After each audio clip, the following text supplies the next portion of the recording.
salaamaaleykum suñu mbokk yi di ñuy seetaan comme ni ngeen ko xamee rek yéen a ngi seetaan suñu TV diaspora ñuy ñëw fii ci Madrid ngir rek mën a seet ñi xam ni tey ñoo nekk ci consulat bi rawatina tey kilifa gi xam ni mooy Excellence Agne nekk le consul général des Sénégalais au niveau de Madrid. tey nag dina ñëw gën a xamanteeg moom ndax bu ñu fàttee ba mu fi ñëwee yàggagul noonu mais déjà sénégalais yëpp am nañu xalaat positivité boo xam ne ñu koy am jëmale ko ci jëmmam fas yéene rek saafoonteeg moom nuyoonteeg moom ngeen gën koo découvrir nag am nañ yaakaar ci moom bu baax a baax a baax.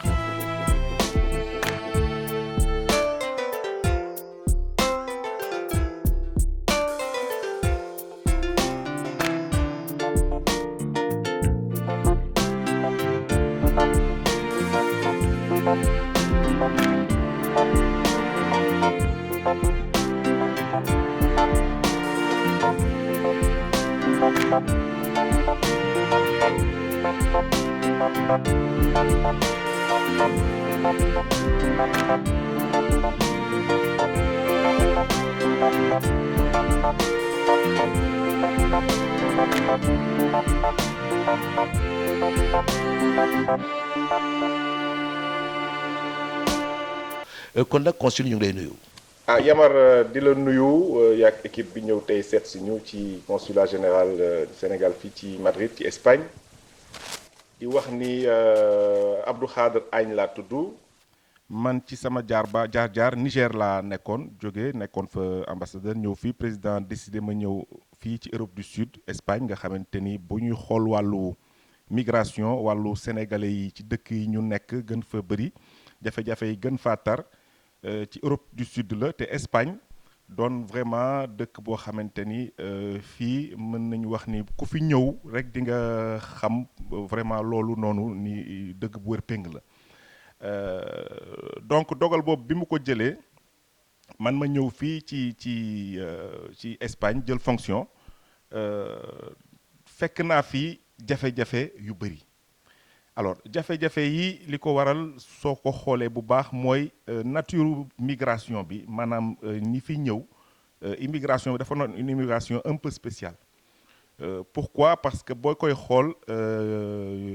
ñu bëri ñi nga xamante ni dañ fi ñëw c'est une immigration bi ñuy wax un peu irrégulière d'accord daanaka sax Espagne sénégalais yàgg nañu di fi ñëw d'accord mais boo xoolee ci fukki at yu mujj yi ak phénomène u gaal yi ak phénomène u xale yi traversé désert bi di ñëw en Europe du Sud dafa indi benn phénomène bu bees d'accord indi ay coppite fii ci biir dëkk bi ba nga xam ni jafe-jafe yi bëri nañu alors jafe-jafe yi c'est des difficultés de plusieurs ordres d'accord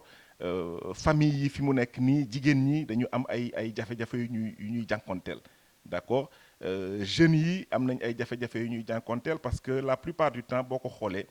bu ñu ñëwee la première surprise mooy ni que dañuy am un peu désillusion li ñu mën a wax par rapport ak li ñu doon yaakaar ak li ñu fiy fekk d'accord loolu beneen jafe-jafe la et puis aussi ñuy wax ni Europe ci boppam dafa commencer di changer di commencer di soppeeku li ñu tubaab yi daan nangul dootuñu ko continuer di nangu looloo tax ngay gis ay dëkk yu mel na Italie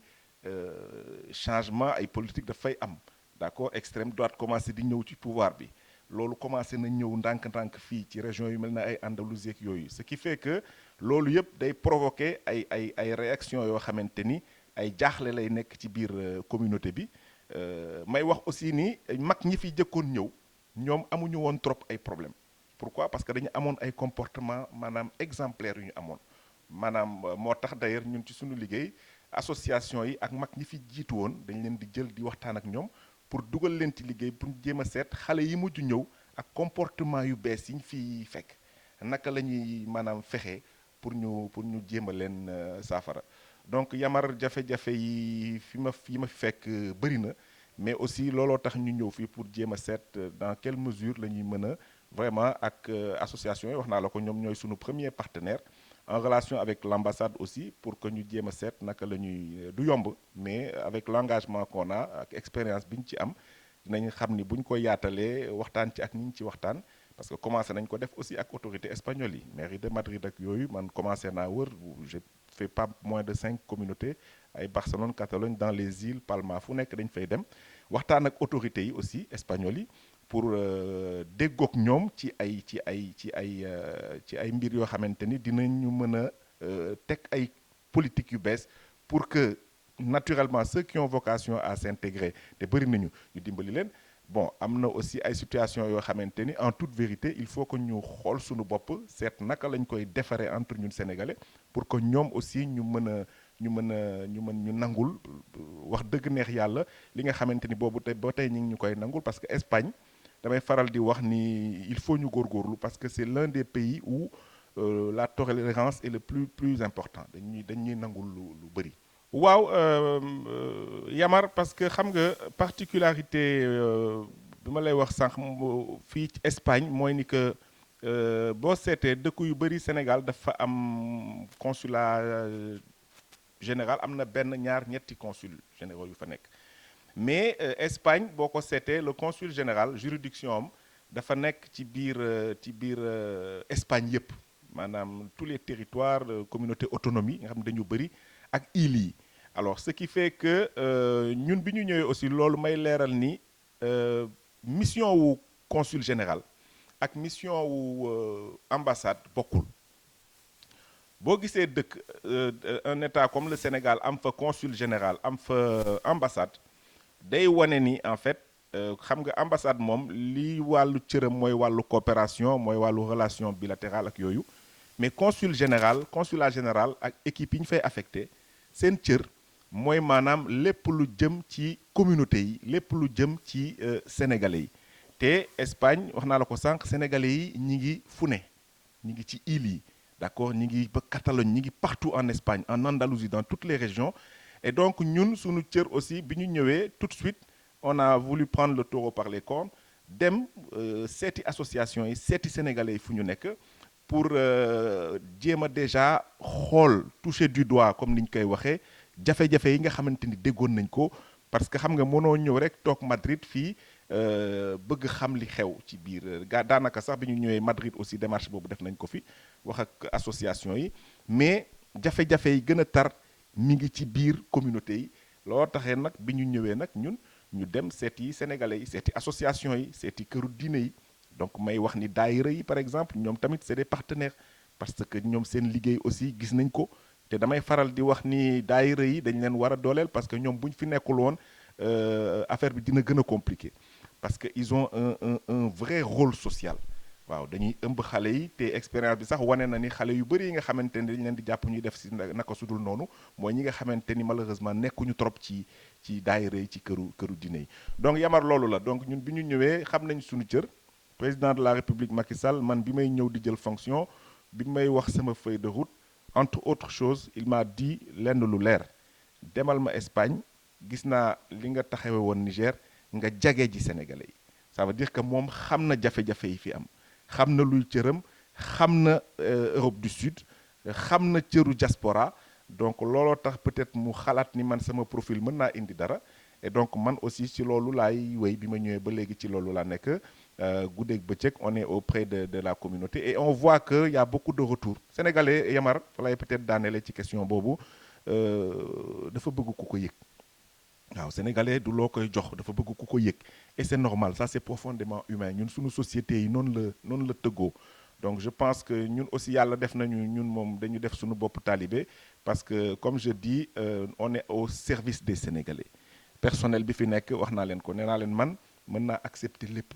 d'accord sauf ñuy manquer de respect aux compatriotes aux sénégalais il faut arrêter de voir les sénégalais comme des problèmes on nous paye, on nous met dans des conditions pour qu'on apporte des solutions aux Sénégalais. À Madrid, naturellement, mais partout où ils sont. Donc, man ci démarche boobu laa nekk yombul mais ambition bi yaatu na enthousiasme bi mi ngi fi te incha allah am nañ yaakaar ni suñu borom bu ñu kàttanale xëy na dina am ay jéego yoo xam ne dinañ ko ci mën a def. dëkk yu mel na France ak Italie sax ils ont plusieurs consuls généraux yàlla def na bon Espagne pour le moment on a un consulat général qui a la juridiction sur toute l'Espagne. C'est vrai que yaatu na liggéey bi bëri na. Il faut aller partout, voilà, il y a des contraintes liées justement à la géographie. Mais bon, amna déjà loo xam ni il faut me préciser ko yàlla def na aussi am nañ li ñuy wax ay consulat honoraire maanaam en général consulat honoraire boo ko déggee aussi dañuy am ay pouvoir limité parce que aussi ay doomu réew mi la ñuy nekk en général ay espagnol la ñuy nekk yoo xamante ni dañ leen di tànn bon am nañ kenn ku nekk Barcelone am nañ benn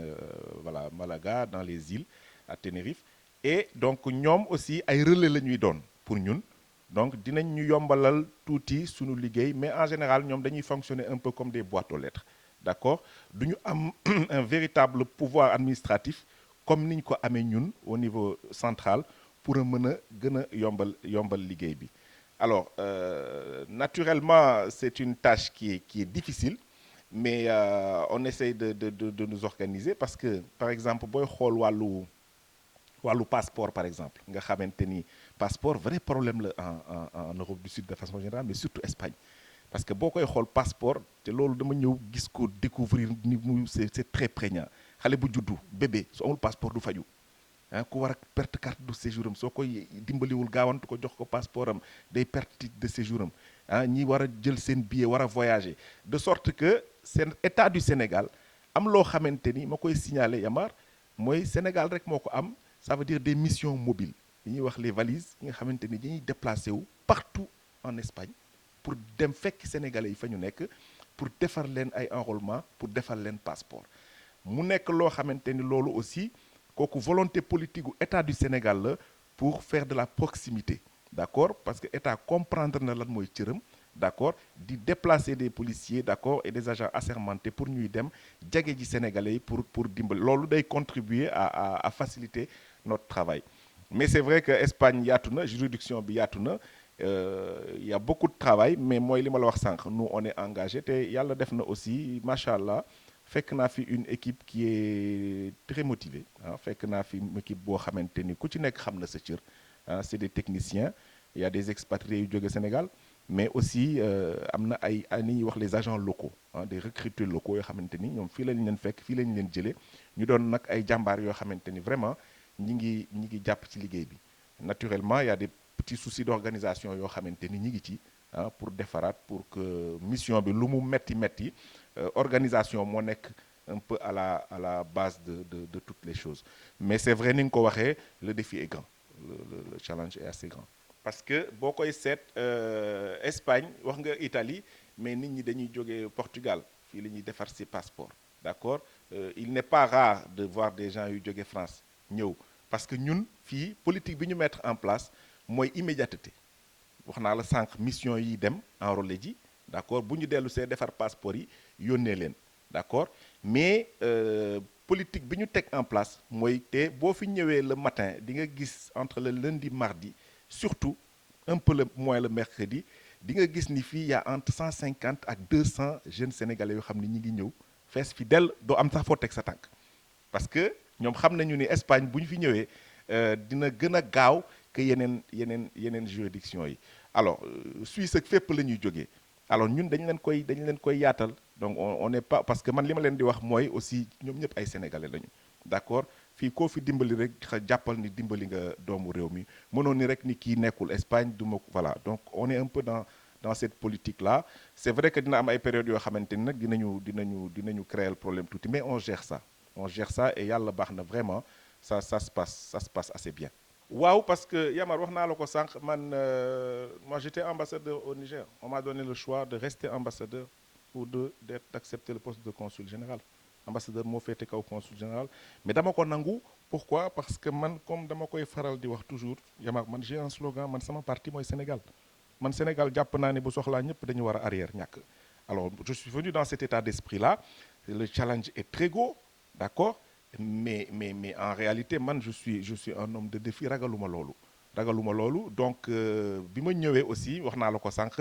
waxtaan yi ma am ak personnel bi ah parce que xam nga en général tu peux rien faire tout seul sans ton armée donc général war nga toog boo gestoo gis une armée soudée ah bu la jàppale daf lay may fit pour nga avancer donc ci loolu la ñu nekk et je sais que par la grâce de Dieu am na sax ay affaires yu commencé di voilà di feeñ mais bu ñu gaawoon c'est un travail de longue haleine waaw parce que xam nga liggéeyu administration aussi moo mel noonu ah yenn saa yi da ngay fekk ay jafe-jafe ah comme on dit il faut voilà il faut manier un peu voilà il faut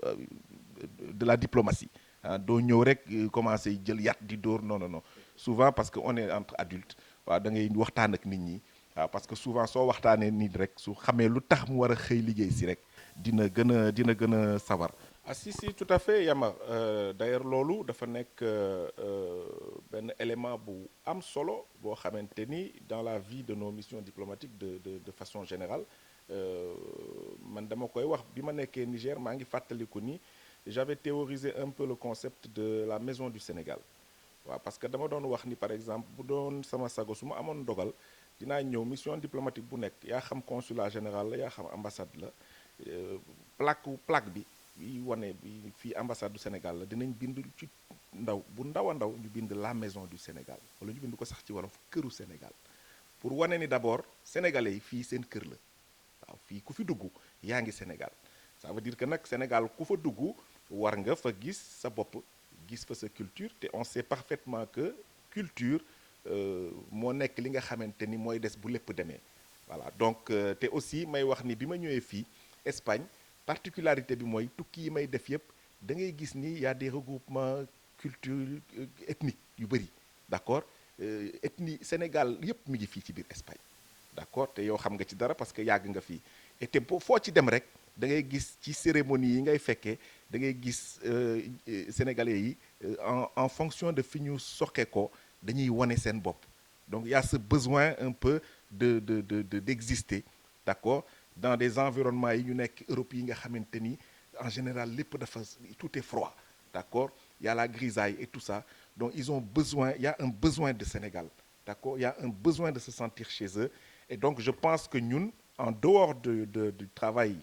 naturellement administratif joxe ay këyit passeport ak yooyu war nañu mën a réfléchir ci naka la ñu mën a mettre en place des éléments de culture yoo xamante ni à l'occasion par exemple de la fête de l'indépendance de façon tournante ñu dem fekk sénégalais yi fi ñu nekk def ay journée du Sénégal en dehors même de la fête de l'indépendance maa ngi ciy waxtaan keroog ak le président Bokar Sam bi nga xamante ni moom moo yore la fédération des associations fële casque à Barcelone xam ni ñoom wàllu Catalogne foofu ñoom ils sont très très très bien organisés ma leen di rendre hommage pour ñu xool te dikk naa leen ni 4 avril bi incha allah bu ñu fi yàlla bàyyee bëgg naa dem foofu Catalogne passé fa 4 avril bi ak ñoom d'accord je pense que ils vont le faire cette année avec un thème boo xamante ni ça va tourner autour de la migration donc alors qui dit migration aussi dit que voilà ethnie yu bëri ñooy ñëw donc ce sera peut-être une occasion pour trouver le prétexte culturel voilà donc je pense que ça c'est une excellente idée et nous le moment venu bu ñu jàllee en tout cas ci priorité urgence yi ni waaw dinañ mën a jël facette yooyu génne ko pour wan aussi waa dëkk bi ñu nekk ni espagnol yi wan leen suñu bopp tuuti nag aussi parce que ñoom souvent ils sont demandeurs de ça et donc je pense que le consulat général qui travaille avec les associations et les communautés waaw am na loo xamante ni en relation ak ambassade bi waaw war nañ ko mën def daal pour wane suñu bopp. alors Yamar maa ngi lay remercier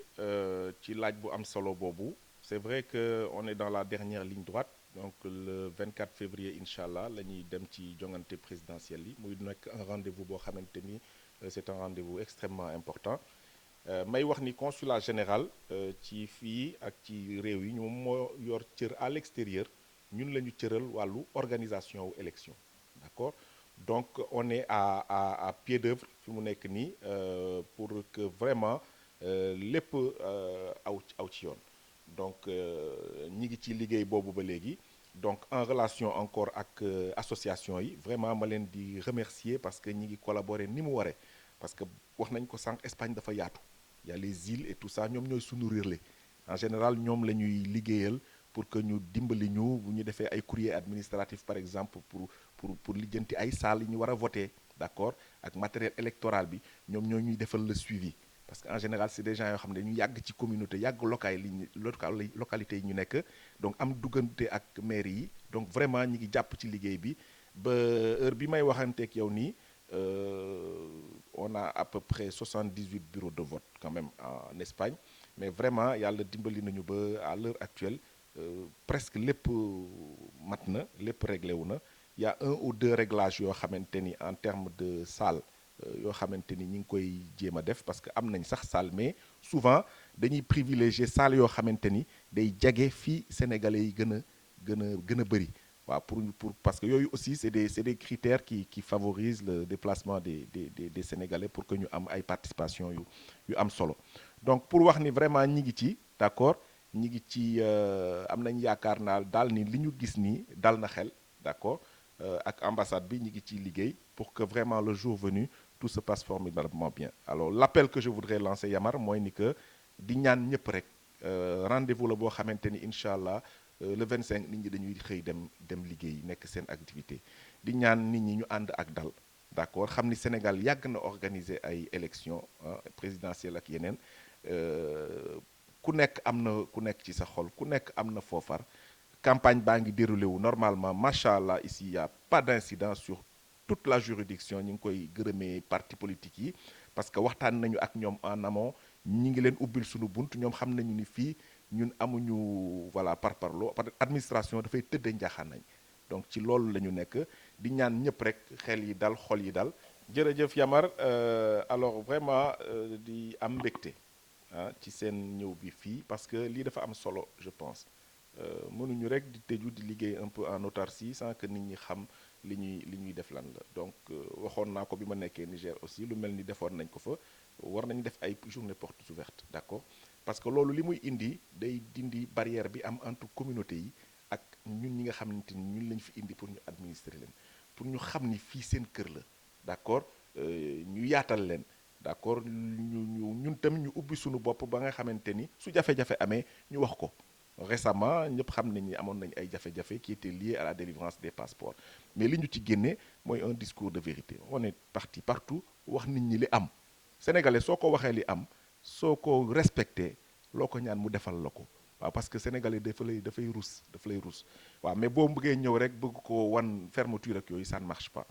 donc aspect boobu laa bëggoon wax di insister sur le fait que Yamar on est là à la disposition de la communauté sénégalaise voilà on est là on a eu une très belle entrée en matière ak association yi récemment daje nañu ak fédération association yi ak ambassade vraiment waxtaan ak ñoom wax leen la nouvelle vision wax leen la nouvelle mission bi ñu autorité sénégalaise en commençant par le président de la République dénk ma koy remercier ci choix bi mu def ci suma personne parce que aussi mënoon tànn keneen donc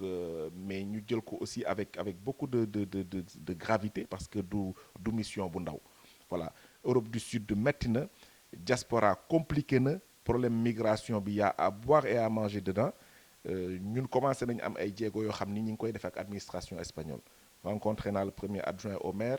am na ay cadre def nañ benn cadre boo xamante ni d'échange boo xam ni chaque mois dañuy toog loolu amul woon léegi ñun fexe nañ ba am ko pour que ñu mën di waxtaan pour fexe naka la ñuy saafara problème mu sénégalais yi donc di ñaan rek yàlla dimbali ñu pour ñu génn ci échéance yi pour que nag ñu ubbi nag la nouvelle page bi nga xamante ni ça va nous permettre d'agresser vraiment les véritables problèmes des sénégalais waaw mag yi ndaw góor jigéen ñu seet jafe-jafe yi naka ak la portion centrale au niveau du Sénégal naka lañ ñuy jàppale pour que vraiment sénégalais de l'extérieur diaspora xam ni état fàttewu leen état mosu leen fàtte te état du leen fàtte donc looloo doon daal suma message bi ma bëggoon jàllale tey di remercier l'ensemble du personnel bi ma fa fekk wax naa la ko sànq personnel expatrié personnel local autorité affaires étrangères aussi yi nga xamante ni chaque jour ñi ngi jokkoo ak ñoom ñu ñuy jàppale ci moyens yi ñu soxla souvent on n'a pas tout ce qu'il faut mais état moo demee noonu on fait preuve d'intelligence tous les jours pour essayer d'avoir les résultats yi nga xamante ni ñi ngi koy xaar ci ñun donc on est là, on est disponible et di ñaan yàlla mu dolli suturu ba nga xamante ni incha allah sunu mbokk yi fi nekk daal dinañu gën a gis seen bopp incha allah ci ñun sunu administration. Excellence ñu ngi lay gërëm di la sant bu baax yaakaar naa ni am na nouvelle vision nouvelle page ubbi nañ ko yaakaar naa ni te tey sa yéene mooy Sénégalais yi gën a gis seen bopp ci fii xam ne rek mooy consulat bi te am nañ ci yaakaar parce que tey discours bi xam ne joxe nga ko ak jëw yu rafet yi xam ne ñu ngi koy dégg ci Sénégalais yi yal na yàlla yokk lépp parce que li may wax du man maa ko wax mais Sénégalais yi ci biti ñu ngi wax. waaw rafet na nice na daal. waaw ñëw nañ ci depuis suba te ba ñëwee tamit teel nañ tëji waaw accueil nañ nice waaw sant yàlla daal. ak ma gisee lépp jàmm waa liggéey bi rafet na macha allah waa. maa ngi tudd Amina maa ngi jógee Palma de Mallorca depuis si suba di ñëwoon tey ci consulat bi dama gunge woon sama jëkkër bi pour mu déposer passeport. lépp jàmm parce que bi ñu ñëwee macha allah. ñaanal leen rek ci kaw ci kanam. waaw fii moom taxawaay bi ni ñu ko gisee moom wax dëgg yàlla rafet na trop ñu ngi koy rafetlu trop daal di leen ñaanal ñu yokk ba yëg ko rek ca kaw ca kanam rek waaw kontaan nañ ci trop wax dëgg yàlla teel nañoo xëy si teel nañoo lijjanti daal waaw fii moom wax dëgg yàlla lépp jaamu daal waaw moom daal jaamu la ñu ngi sant yàlla nag bu baax a baax dañu leen ñaanal mu ñu jëm sa kanam rek. ñu xam ni fii ci consulat Sénégal bi nekk Espagne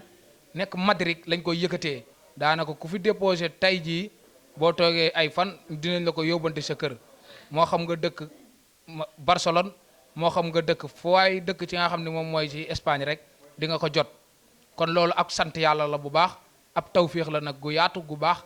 kon fii jàmm rek moo fi nekk da ngay ñëw déposé jot sa passeport waaw sunu mbokk yi yeneen mbokk yi seen yeneen consulat yi bu ñu fa demee 3 mois 4 mois dinañ ko toog doo ko jot te ñun nag une semaine rek daanaka sax balaa moo àgg une semaine dina àgg sa kër ñu woo la téléphone ne la ñëwal jël si ko kon loolu tawféex la. waaw waa consulat bi daal li leen di ñaanal mooy li ñu ñaanal suñu bopp rek jàmm xéewal sutura yàlla yokk leen ban yëg ko li ni liggéey it yàlla na yàlla barkeel ko ñoom lépp lu ñu si amit yàlla nañ ko muurloo ak seen njaboot. amul benn jafe-jafe fii ndax man gunge naa yu bari fii ma taal suma oto su ma amee temps ñu bu ñu ma woo ma taal suma oto indi leen fii. ñu déposé seen passeport nga xam ne sax seen carte d'identité dafa date bi dafa jeex ñu déposé waale seen carte d'identité ñëpp dañuy nay jot seen pièce jàmm ak salaam képp ku ne foo nekk si Espagne di nga ko jot ndax kon loolu ñu ngi leen sant di leen gërëm liggéeykat yi ñu ngi fii di liggéey fii sax man tey dama ñëw rénovation passeport jëluma sax rendez-vous am na ambassade yu bari yoo xam ne kay boo ñu amoo rendez-vous sax duñu faale mais fii man maa ngi fii jëluma rendez-vous gars yi jël nañ suma dossier amul benn problème kon dañu fi nekk man maa ngi leen gërëm di ko di leen sant. waaw asalaamaaleykum maa ngi tudd Ami Koundoul maa ngi dëkk Malaga mu ñëwoon fi doon defar sama passeport mais accueil bi rafet na. waaw am nañ ci mbégte moom franchement ndax ñu fi ñëw ñëpp tamit def nañ seen présentation dugal nañ seen passeport. waaw ñu ñaanal consul bi tamit ci kaw ca kanam rek parce que affaire bi rafet na macha allah ñi tam seen liggéey rafet na set na daal ñu ngi leen di ñaanal ñoom ñëpp tamit ci kaw rek ca kanam. ah kilifa gi ñëw de wute naa ñu bari ñu fi jaaroon ndax woyof gi c'est l'humilité dans la simplicité mu nekk acte yoo xam ne yu am solo la jëmale ko ci doomu aadama donc je dirais que son excellence le président de la république juumul ba mu la tànnee parce que boobu Espagne bari woon ay problème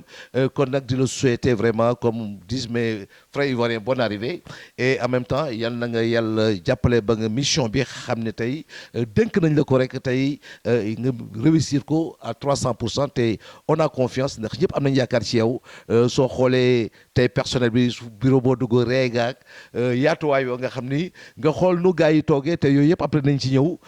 dinañ dugg ci suuf dinañ gis lépp tey ñi xam ne lépp lu ñuy wax rek du ay kàddu yu lancé en l'air mais kon nag excellence Agne merci beaucoup.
Thank you.